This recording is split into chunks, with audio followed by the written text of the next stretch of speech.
Hello friends, welcome back my YouTube channel PQ study classes. Friends, हम Indian geography पढ़ रहे हैं। कल हमने रिवर सिस्टम देखा है। आज उस रिवर सिस्टम के आगे बढ़ेंगे, हम पढ़ेंगे सिंधु नदी तंत्र के बारे में। आइए फ्रेंड्स, जानते हैं सिंधु नदी तंत्र क्या है। देखते हैं फ्रेंड्स, हम उसके लिए सबसे पहले ये मैप ड्रा करेंगे।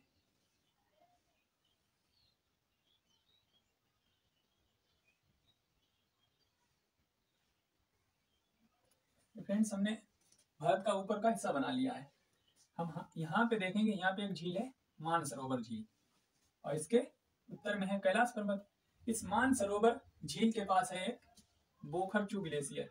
ये कौन सा है? बोखरचू ग्लेशियर। ये है मानसरोवर झील, मानसरोवर झील, और ये है बोखरचू ग्लेशियर, बोखरचू ग्लेशियर। इस ग्लेशियर से एक नदी का उद्गम होता है जिसे सिंधु नदी कहा जाता है। सिंधु नदी भारत में दमचौक नामक स्थान से लद्दाख में प्रवेश करती है। इस तरीके से प्रवेश करती है। आपने देखा होगा, यहाँ पे है कराकोरम श्रेणी और ये है लद्दाख श्रेणी। ये लद्दाख है, ये कराकोरम है, और इसके नीचे है जास्कर श्रेणी। तो सिंधु नदी जो है लद्दाख और जास्कर के मध्य होकर बह रही है। यहाँ पे आप कराकोरम श्रेणी पे ही देखेंगे, आपको दिखाई देगा सियाचिन ग्लेशियर। इस सियाचिन ग्लेशियर से दो नदियां निकलती हैं। एक निकलती है सियोक नदी, ये सियोक नदी इस तरीके से निकलते हुए सिंधु नदी में मिल जाती है। यहीं से निकलती है सियाचिन से एक नुब्रा नदी। नुब्रा नदी जो है अपना जल किसमें मिला देती है? सियोक में। और ये संयुक्त धारा जो है अपना जल मिला रही है सिंधु नदी में। सियोक नदी जो है कराकोरम और लद्दाख के मध्य बह रही है, जबकि सिंधु नदी लद्दाख और जास्कर के मध्य फ्लो हो रही है। अब ये नदी जो है आगे बढ़ती है, पीओके वाले स्थान पर पहुंचती है। पाकिस्तान ऑक्युपाइड कश्मीर में जब पहुंचती है तो इसके ऊपर से एक नदी आके मिलती है जो दाईं ओर से ये नदी आ रही है, जिसे कहा जाता है गिलगित। गिलगित नदी मिलती है इसमें। और एक और बात दोस्तों, यहाँ पे जो है एक लेह शहर स्थित है। लद्दाख का लेह शहर स्थित है। ये क्वेश्चन पूछा जाता है किस तट पर स्थित है? तो सिंधु नदी के दाएं तट पर लेह स्थित है। ये याद रखना, क्योंकि नदी का फ्लो इधर हो रहा है इस डायरेक्शन में, तो इस डायरेक्शन के हिसाब से इसका ये हिस्सा क्या हो जाएगा? राइट साइड, ये लेफ्ट साइड हो जाएगा। अब ये कश्मीर से निकलकर पाकिस्तान में प्रवेश कर जाती है। पाकिस्तान में प्रवेश करने के बाद ये कराची नामक स्थान पर अरब सागर में अपना डेल्टा बना देती है। अब राइट साइड से इसके इधर से एक और नदी आती है, ये नदी आएगी जिसे कहेंगे काबुल। काबुल ये हो गई। ये नदी आती है जिसे कहेंगे खुर्रम, और एक और नदी है ये गोमल। इस तरीके से ये राइट साइड से इसकी सहायक नदियां हो गई, सिंधु की राइट साइड की सहायक नदियां हो गई। अब हम लेफ्ट साइड की सहायक नदियों की बात करेंगे। देखिए, जिन्हें पंचनद भी कहा जाता है। अब आप यहाँ पे देखेंगे जम्मू कश्मीर में जिला है अनंतनाग। अनंतनाग जिले के बेरीनाग झील से एक नदी निकलती है जिसे झेलम नदी कहा जाता है।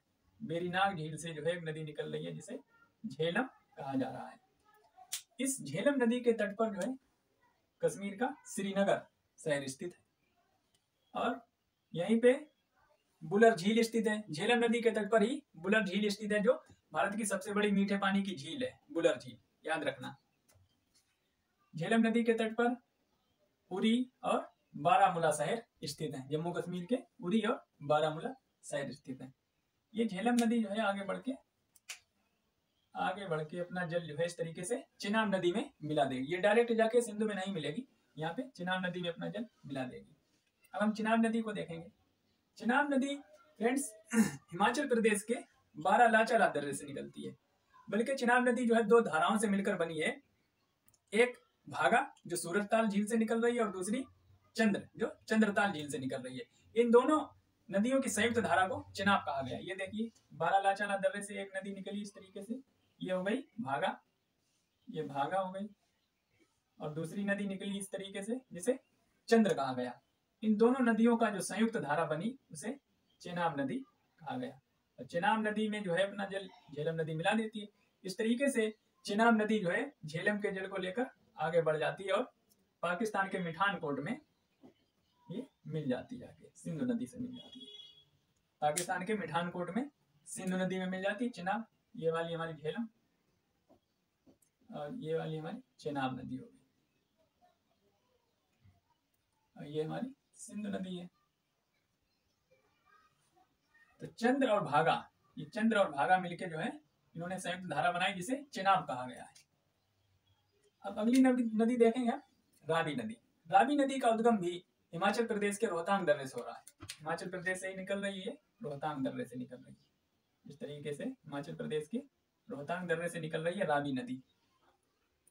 रावी नदी जब पंजाब में पहुंचती तो इसके ऊपर एक डैम बना है जिसे रंजीत सागर डैम कहा जाता है, या थीन डैम भी इसे कहा जाता है। पंजाब में से थीन डैम भी कहा जाता है। रावी नदी के तट पर पंजाब के दो शहर स्थित हैं, जिसे एक अमृतसर हो गया और एक गुरदासपुर। बहुत ही महत्वपूर्ण शहर है, ये फेमस शहर है, वो रावी नदी के तट पर स्थित है। ये रावी नदी जब पाकिस्तान में पहुंचती है तो इसका पाकिस्तान का लाहौर शहर रावी नदी के तट पर स्थित है। और अपना जल किसमें मिला रही है? ये भी अपना जल जो है चेनाब नदी में मिला रही है। कोई भी नदी डायरेक्ट जाकर सिंधु में नहीं मिल रही है, और चेनाब नदी इन सबका जल लेकर कहाँ जा रही है? सिंधु नदी में मिला रही है। अब और एक नदी आपको देखने को मिलेगी जिसे ब्यास नदी कहा जाता है, जो हिमाचल प्रदेश के ब्यास कुंड से निकल रही है। हिमाचल प्रदेश के ब्यास कुंड से नदी निकल रही है, ब्यास।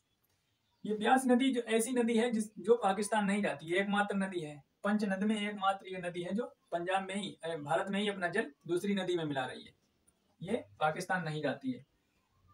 ये हरिके नामक स्थान पर ब्यास नदी जो है, हरिके नामक स्थान पर सतलज नदी में मिल जाएगी। मानसरोवर झील के पास ही एक झील है जिसे कहा जाता है राखसताल झील। इस राखसताल झील से जो है एक नदी निकल रही है जिसे सतलज नदी कहा जा रहा है। ये हमारी सतलज नदी है, और ये सिपकीला दर्रे से भारत में प्रवेश कर रही है। सिपकीला दर्रे से प्रवेश कर रही है। इसके ऊपर हिमाचल प्रदेश में एक डैम बना है जिसे कहा जाता है भाखड़ा डैम। और जब पंजाब में पहुंचती तो पंजाब में इस पे एक डैम बना है जिसे कहा जाता है नांगल डैम। तो ये अलग अलग हैं, भाखड़ा नांगल ही पढ़े जाते हैं, लेकिन है एक ये हिमाचल में है और ये पंजाब में है। और हरिके नामक स्थान पर, पंजाब के हरिके नामक स्थान पर सतलज में ब्यास नदी मिल जाती है आके। ब्यास नदी के जल को लेकर ये आगे बढ़ जाती है इस तरीके से। तो इसमें भाखड़ा नांगल डैम स्थित हो गए।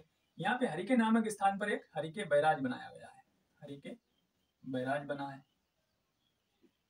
हरिके बैराज से एक भारत की सबसे बड़ी कैनाल नहर निकाली गई है। इस तरीके से भारत की सबसे बड़ी नहर निकाली गई है जिसे इंदिरा गांधी नहर कहा जाता है। इंदिरा गांधी नहर कहा जाता है। ये राजस्थान में जो सूखा प्रभावित क्षेत्र हैं उनकी सिंचाई करने के लिए इस नहर का निर्माण किया गया था, जिसे पहले राजस्थान नहर कहा जाता था, बाद में इसका नाम इंदिरा गांधी कैनाल कर दिया गया। अब ये सतलज नदी भी अपना जल चेनाब नदी में मिला देती जाके। सतलज नदी भी अपना जल किसमें मिला रही है? चेनाब नदी में मिला देती है। इस तरीके से चेनाब नदी जो है इन सब का जल लेकर मिठानकोट के पास सिंधु नदी से मिल जाती है। इन्हें पंचनद कहा जाता है। ये 5 नदियां हैं, 5 नदियों के समूह से बना है ये पंचनद। आपको फ्रेंड्स ये याद हो गया होगा। और इन नदियों को लेकर भारत और पाकिस्तान का काफी विवाद रहता है। इसी विवाद को देखते हुए एक 1960 में इंडस वाटर ट्रीटी हुई थी। इंडस वाटर ट्रीटी यानी सिंधु जल समझौता, इंडस वाटर ट्रीटी हुई थी। कब हुई थी ये? 1960 में। इसमें क्या कहा गया है? इसमें कहा गया जो ऊपर की 3 नदियां, यानी ऊपर की 3 नदियां सिंधु, झेलम और चिनाब, सिंधु, झेलम और चिनाब, इन 3 नदियों का जल जो है पाकिस्तान कितना यूज करेगा? 80% पाकिस्तान यूज करेगा और 20% इंडिया को यूज करने की परमिशन मिली है। और जो नीचे की 3 नदियां हैं यानी ब्यास, रावी और सतलज, ब्यास, रावी और सतलज, इन 3 नदियों का जल 80% कौन यूज करेगा? इंडिया यूज करेगा और 20% पाकिस्तान यूज करेगा। ये हमारा इंडस वाटर ट्रीटी है, सिंधु जल समझौता। ये हमारी कौन सी नदी थी? रावी, और ये ब्यास, और ये वाली सतलज। ये हमारा सिंधु नदी तंत्र हो गया। फ्रेंड्स, अगर क्लास अच्छी लगी हो तो हमारे चैनल को लाइक और सब्सक्राइब कीजिए। Thank you.